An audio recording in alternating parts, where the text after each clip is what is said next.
Hidden deep in the heart of west-central Georgia lies a county most people have never heard of, Talbot County.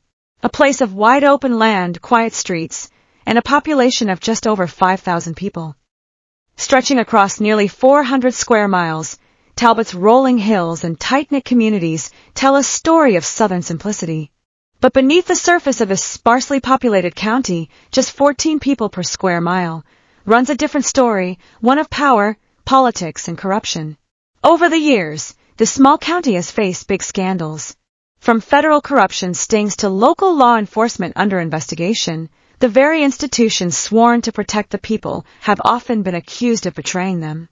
As the population shrinks and leadership changes, one question still echoes across Talbot County: how deep does the corruption go, and who's really been held accountable? In 2011, federal investigators began circling Talbot County, Georgia, a place few would ever expect to make national headlines.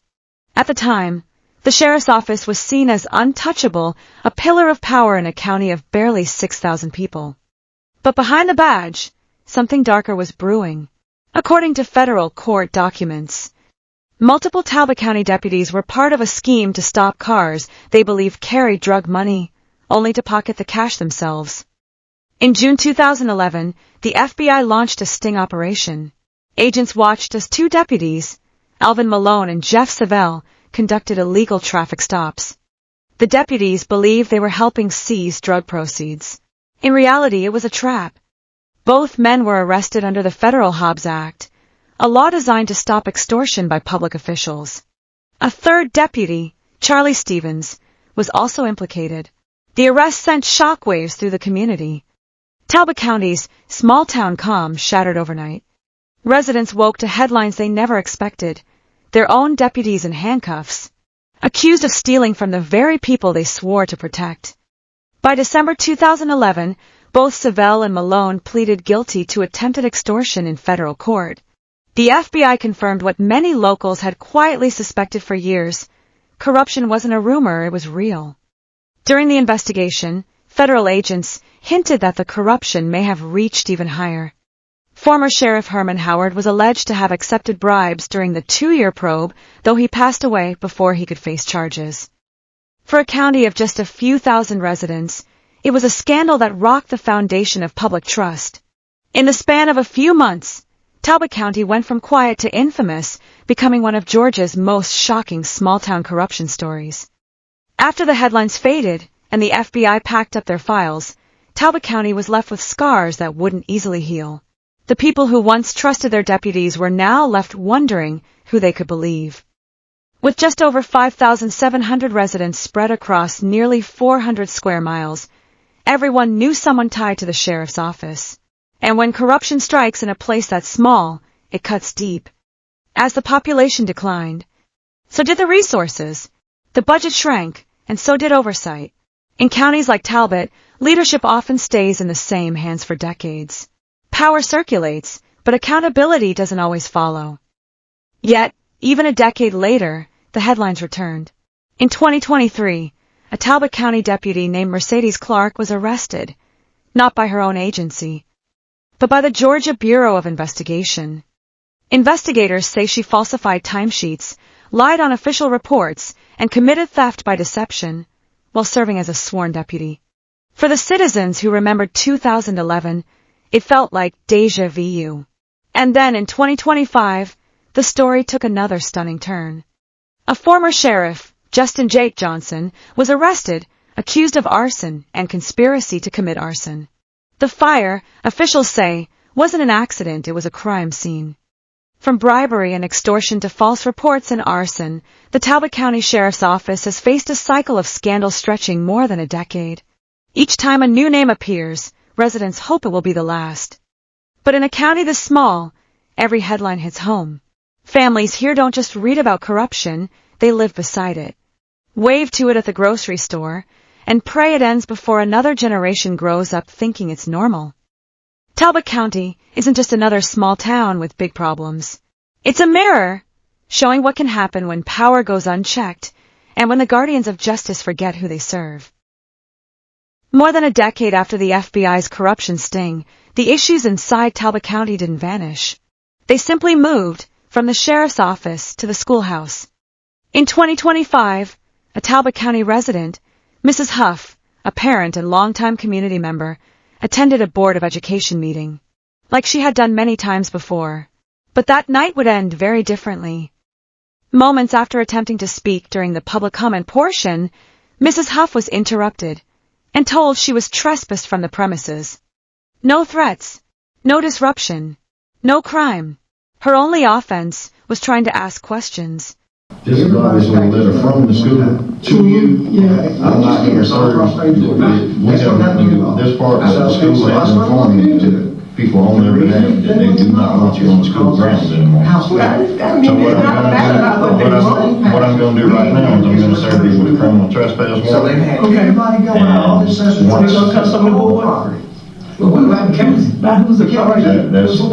saying.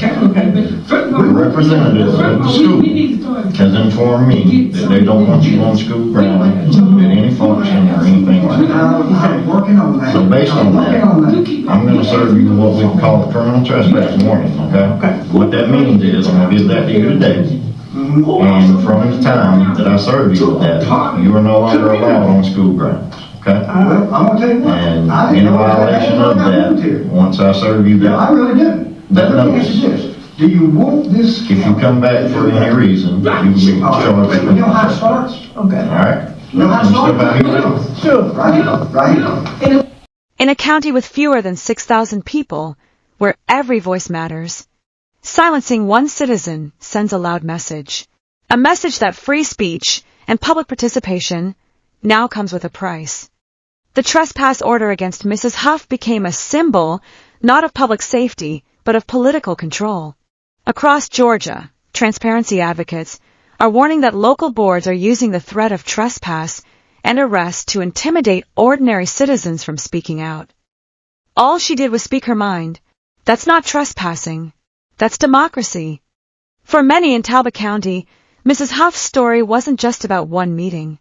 It was about the growing sense that the system, from the sheriff's office to the school board, has stopped listening to its people. And in a county already scarred by corruption, the act of removing a citizen for speaking truth may be the clearest proof yet that power here is still being abused. On May 8, 2025, the story of corruption in Talbot County took an unexpected turn. This time, the target wasn't a deputy or a public official. It was a journalist uncovering them. Georgia Transparency founder Russell Pickering, known as GT, arrived at the Board of Education building after being invited by a staff member, Joy Andrews. I work for the Talbot County Board of Education, sir. Do you work for the people? Oh, no, ma'am. You work for the people. You're paid with tax dollars. Yes, sir, I am. And if you'd like to come here in person and talk to me one-on-one, we probably could do that. We can but do that? I do not know who you are, and I don't know, this is a random phone call, sir. Yeah. His purpose, simple and lawful, to submit open records requests, ask financial questions, and request to speak at the next board meeting. But what happened next would shock even those familiar with Talbot County's history. Not wanting him there, multiple law enforcement officers arrived. GT wasn't accused of a crime. He was accused of making the staff feel uncomfortable. Investigator Owsley of the Talbot County Sheriff's Office later stated clearly that no crimes had been committed. Listen to me. You're not being arrested. You haven't committed a crime, but you shook some people up. Yet, despite that statement, officers were ordered to arrest the journalist, not for breaking the law, but for upsetting the staff. He's not going to be charged for his mere presence. He's going to be charged because he upset y'all, he disrupted y'all, he refused to leave when asked. I am here to protect the children. All right, my next course of action is I'm going to detain or arrest and secure him. I'm going to come back with written statements. I want ink and paper with signatures. What he did to you, how you felt, what he did to you, how I felt, and I want to see Mr. Cotrette, and I want a written statement for him. Mr. Cotrette won't be back in the office until next week. That's okay. I can get it then. What'd you say? Do you have your camera on, sir? I do. Tell him what you just said to me. Yeah. Dr. Cotrette would like for him to be arrested and taken off campus. So, He harassed me terribly on the phone yesterday, and But he it's on posted it I'm not going up to see on him, social sir. media. No, stay on his camera so you have that. Yeah. Okay. come over here. Okay. Hey, Captain, Chief Biggs. The gentleman called yesterday. He called all through the school until somebody answered the phone. And as the Dr. Catrett's secretary, I did answer the phone. And he continued to harass me and all that, and I finally told him I wasn't going to answer any more questions, and that I was done talking with him, and I was hanging up now, and he kept poking the bear, so to speak, and then he posted it on social media. And since then, it has generated very harassing statements about me, about the school, and about the superintendent. Very harassed. He made some of them. I kept referring him to our attorney. He did apparently reach our attorney, Mr. Maurice King, and then he criticized Mr. Maurice King on social media. Mr. King is a very respected attorney. Yeah, he's live. He's saying top. GT was handcuffed and escorted from the building. He was jailed for doing exactly what Georgia law guarantees every citizen the right to do: request public records and ask questions of public officials. Approximately 2 months later, prosecutors dropped the charges entirely. He wasn't disruptive.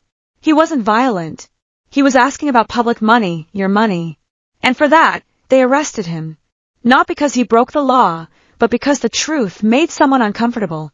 The arrest of a journalist for asking questions is more than a misunderstanding. It's a warning sign.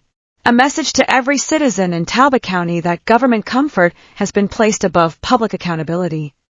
In a place where deputies once extorted cash and sheriffs faced federal charges, it appears little has changed. Now, transparency itself is treated like the threat. Georgia transparency won't be intimidated. If the truth shakes the room, maybe that's exactly what this county needs. The charges may have been dropped, but the question remains. Lawsuit has been filed against the sheriff, investigator, chief deputy, and Joy Andrews. When accountability leads to arrest, who's really breaking the law? Citizen journalist News Now Ninja took the investigation even further, digging into the arrest of Georgia transparency and uncovering something truly alarming. In his video, News Now Ninja was able to obtain direct statements from the very investigator involved in GT's arrest, Investigator Richard Owsley of the Talbot County Sheriff's Office. Looking into his eyes, you ever spoke to a human being that was polite to you, but you look in their eyes and it's like, something's up here. You may exercise your First Amendment rights until you commit a crime. Yeah. And then the rights are suspended as such time you get booked and processed. The other thing, and I'm asking questions about this, is a legitimate news or press business. What do you mean?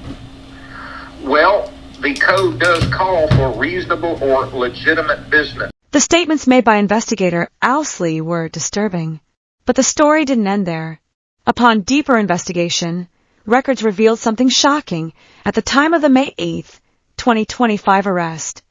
Investigator Owsley, along with several other deputies, did not possess valid arrest powers. This information was verified through Owsley's official post certification records, and even through text messages he sent directly from his phone to News Now Ninja. If these findings are accurate, they raise serious questions, not only about the legality of GT's arrest, but about the integrity of the sheriff's office itself. What happens when those without the power to arrest do it anyway? The deeper we looked, the more we uncovered that this wasn't just a story about a single arrest. It was about accountability and transparency inside the Talbot County Sheriff's Office itself. In response to repeated refusals to release public information, Georgia Transparency filed suit in the Superior Court of Talbot County, alleging multiple violations of the Georgia Open Records Act. Known as GORA, the amended complaint names Beverly Miller, the records custodian for the Sheriff's Office, and Sheriff Bobby Gates Jr. in his official capacity. The filings accuse the Sheriff's Office of ignoring lawful requests, delaying responses beyond the 3-day limit, and withholding public records altogether. When Miller failed to respond to the lawsuit within the 45-day period allowed under Georgia law, a motion for default judgment was filed. According to court documents, Beverly Miller is now in full default, meaning the allegations are legally admitted. She violated the Open Records Act. The motion seeks civil penalties, injunctive relief, and mandatory training for Sheriff Gates' office, potentially forcing the department to overhaul how it handles public records requests. But Beverly Miller's legal troubles don't end there. She is also in default in a separate Open Records Act lawsuit, this one filed by plaintiff Robert Royce, involving similar violations and delays in public access to information. 2 lawsuits, 2 defaults, both for denying the public's right to know, and both against the same Talbot County official responsible for releasing public records. Transparency isn't optional, it's the law. As our investigation turned to the personnel records at the Talbot County Board of Commissioners and the Talbot County Sheriff's Office under Bobby Gates Jr., some alarming hiring patterns emerged. Documents show that Sheriff Gates hired his own brother, Dexter Gates, to work in the jail at an hourly rate of $14, and also hired his father, Bobby Gates Sr., at a rate of $16. Taken together, these raises red flags for potential nepotism when public positions are filled by close relatives without competitive or transparent process. The public trust mission of government is undermined.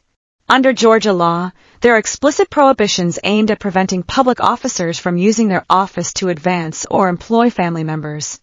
One key statute is OCG A 45-1080, public officers prohibited from advancing, employing, or advocating the employment of family members. Subsection A states, a public officer is prohibited from advocating for or causing the advancement, appointment, employment, promotion, or transfer of a member of his or her family to an office or position that pays an annual salary of $10,000 or more or its equivalent. That means if Sheriff Gates qualifies as a public officer and his father or brother were hired into public employment positions paying the equivalent of $10,000 per year or more, the statute may apply. Additionally, while the statute focuses on the advancing, employing, or advocating of a family member, the policy context shows how even a perception of favoritism can erode public confidence. For example, the Georgia Department of Public Safety policy on nepotism states, no employee may directly supervise any immediate family member. No supervisor or manager shall be assigned to the same unit as any immediate family member. In Talbot County's case, the key questions are, was the sheriff directly involved in hiring his relatives or advocating their employment? Did the father or brother's compensation meet or exceed the statutory threshold, $10,000 per year equivalent? Was there a transparent job posting, selection process, or was it an at-will hire based on relationship? Do internal records show the relatives reporting up the chain to the sheriff or his deputies, or serving in a separate capacity? Was the county's board aware and did they approve the hires? If the answers point toward a relationship-based hire rather than merit-based appointment, the documentary will explore potential violations of OCGA, Section 45-10-80, and the broader ethical expectations of county government. Nepotism isn't just a policy concern, it's a legal and fiduciary one. When taxpayers fund positions filled by relatives of those in power, the question becomes, who is serving whom? All right, well, I appreciate your time, sir. I don't want to bother you. Yeah, but I don't know what you're for. Yeah. I used to be the sheriff. I was the sheriff here for 9.5 years. Awesome. But for people to come in and this, I don't like people asking me a whole lot of questions. How'd you like being sheriff? How's that one? Say again. How'd you like being sheriff? Yeah, well, it was fine. The people elected me. I done a good job. And cool. Okay. All right, well, I don't want to bother you, sir. Okay? Thank you very much. What's your name? My name is Robert. Robert what? Royce. Royce? Yeah. Where you live? Me in Georgia. Say again? Georgia, up by Atlanta. Up by Atlanta? Yeah. Well, that's my son right there. Video. Hey. How you doing? How you doing, sir? Pretty good. Yeah, I'm just talking to this gentleman here, having a conversation with him. He was asking me some questions. He recording you. I know he was. Mm-hmm. Is that okay, sir? You record anytime I hear. Yes, sir. That's correct. That's what I said. I want, he want to know what I do here. I told him I just wanted in here, but I want him to record me. Oh. I want you to record me. Yeah, that's fine. You know if anything. You good, Mr. E. Come on in. If anything you need to know, You can sit down and we can talk about it. Sure. I was the sheriff for 9.5 years. Yeah. And if you want to talk about that, but I don't appreciate you walking up here on me and don't start asking me questions and just say your name is Robert. Yeah, that's my name. That's what I'm doing. And my name is ex-sheriff Bobby Gates. That's awesome. So, That's awesome, sir. well, I don't appreciate what you do. Okay. All right, sir. I'm just gonna let you know. And you can record it all you want. I want you to record. That's the wonderful thing about the First Amendment, and it's the 4th of July. Well, that's why I'm here, sir. Nobody here does. Nobody cares about the First Amendment here. Thank you, guys. Have a good day. Now it appears that Talbot County commissioners will curse you for asking them questions regarding the sheriff's office. Talbot County Commissioner Anthony Couch lost control and started cursing because he was being asked questions about the county. Let's listen. Hello? Is this Mr. Anthony Couch? Yes, sir. How you doing today, sir? All right. I just had some questions about Talbot. About like if someone wants to work in the jail, what the starting pay is, and no one seems to be able to answer that question. You have to go with this. Get in touch with the sheriff department with his pay. He the one going that. I couldn't answer that for you. You left it to the sheriff department. Y'all don't control any of his money or anything. The sheriff is. He'll vote it in office, and he govern that himself. Do y'all vote on his budget? The county has to. Yeah, we do vote on the budget. We have to vote in the budget, but we talking about pay and stuff. You need to get into with the sheriff department. Y'all don't pay the sheriff's bills like the employees and stuff. He does that himself from the sheriff's office. He have his budget, and he put his budget on what he present, what his employee gonna make, and all of that. That's left up to the sheriff. We don't govern. Oh I know. I'm trying to see like the employees. Do they get paid from the sheriff's office, or does the Talbot County Board of Commissioners office cut the checks for employees? We set a budget for the sheriff. Sheriff turn in the budget. We vote on it. And I guess you can say we get paid through the county. But the floor about the pay and how that works, the sheriff, he control with all of it. Oh, okay. Do you like Sheriff Bobby Gates Jr.? Yeah, I'm not here to determine who I like. I'm just here to know how can we run to be efficient county. That's my role. Make sure everybody be safe. That's true. You think he's doing a great job? That is not up to me to answer that. Oh. You have to check with him. And you check with the people that live in the county, the citizens. Get their input. That's just like people might look at me and think I'm not doing a great job. So I might say I am doing a great job as a county commissioner.